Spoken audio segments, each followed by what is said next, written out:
Hello, everybody. My name is Matthew Bergendahl. I am a licensed professional counselor. I was asked by Michelle to be part of this Operation Heal Suicide Prevention Conference a while back. However, I wasn't too sure my ability to actually be there for the live presentation due to medical issues that I'm experiencing. So I wanted to make sure that I was at least able to get the information out there as far as what projects that I've been working on for these last 2.5 years.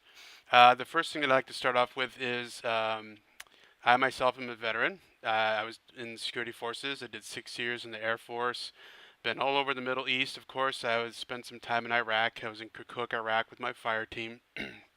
And after I got out of the military, I decided that I wanted to continue working with the veteran population and their families. So I continued my educations through the master's program. I spent 2 years working as a readjustment counseling therapist for the VA vet centers over in Santa Rosa, California.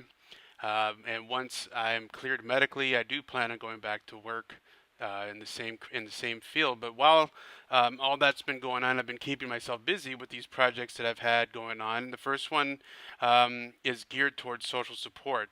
Uh, when I started working with my clients, the younger generations, the Afghan and Iraqi war veterans, I've noticed a similar trend with both groups that they did not have a very good social support system.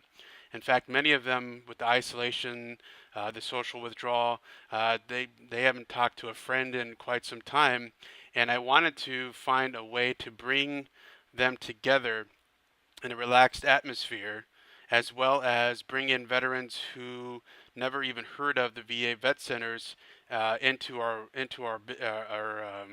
area. And so, what this turned out to be was something that was called land events. Basically, what we did was we would gather 5 or 6 Xbox Ones. We would hook them up in a local area network, and we would invite all these veterans over on a Friday night. There'd be pizzas and soda, and invite them over to hang out, basically, and become socially engaged again. The video games was just the medium to bring everybody together, but it became so much more rather quickly. It became a system for those who are battling depression and PTSD, something to look forward to. It became an outlet for many veterans to get them out of their home and hang out with other veterans who are experiencing the same issues. It didn't take too long for the veterans who participated to start connecting and swapping stories and helping each other become more comfortable, encouraging. It became a very successful program in the 2 years that it was operating, and it continues to operate today. I was very passionate about this program because I seen the results. I had veterans come up to me and said, "This is and I'm going to be blunt here for a moment. This land program has prevented me from killing myself." I had a veteran tell me, and it was a very impactful statement. So this program again is still continuing to this day, and in fact, it has grown to other VA centers in the country. One of them that comes to mind is a recent one is in Boston. I know that there are members who are trying to get this program started up in Puerto Rico, and I believe in Texas as well. So I'm very proud of that program. The other program that I'm working on, and you'll see with video clips that I'm going to put into this video, is my psychoeducational stream. I call it the Psy stream. You can see the logo right above my head.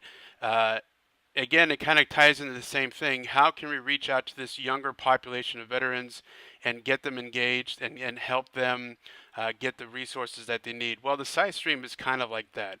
The video game population has a program called Twitch, and it's been talked about before. Very popular. It's a resource for many for those who watch it in terms of how to play a video game. Well, I said, well, if there's so many people who are watching these streams of people playing video games, well, why not bring the mental health aspect to the Twitch streams? And that's how the side stream came to be. Hello, everyone. We don't provide any counseling. Glad we You can know, get we this don't started cross any now. of those ethical, Sorry for the delay.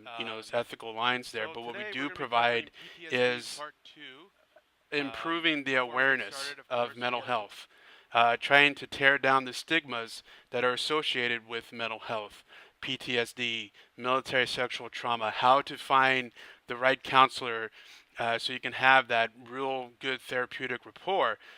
These topics that are being covered are questions that were asked of me by veterans and by civilians alike. You know, they just don't understand how to do that.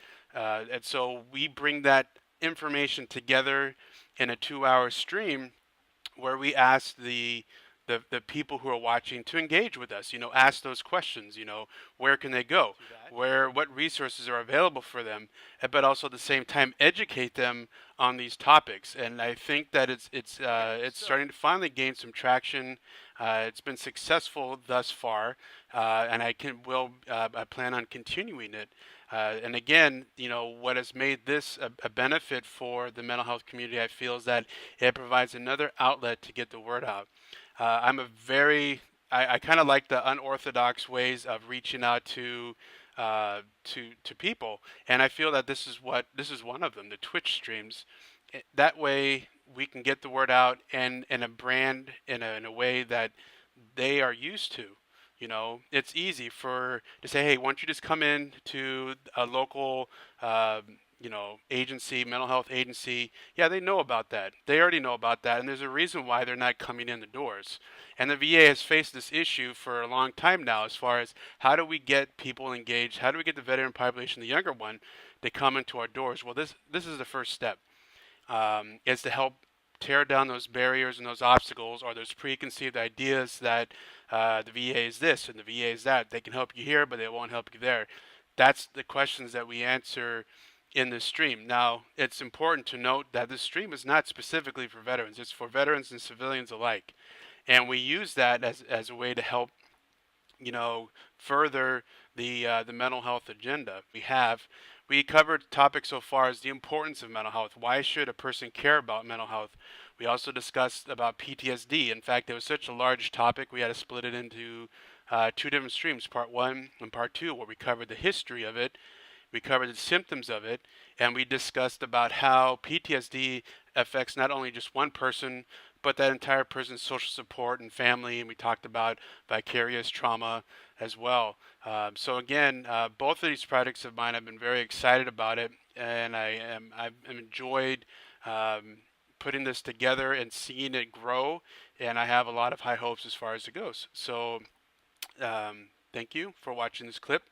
I hope you enjoy this conference. I hope you walk away with a better sense of an idea of what we're trying to do, each of us. And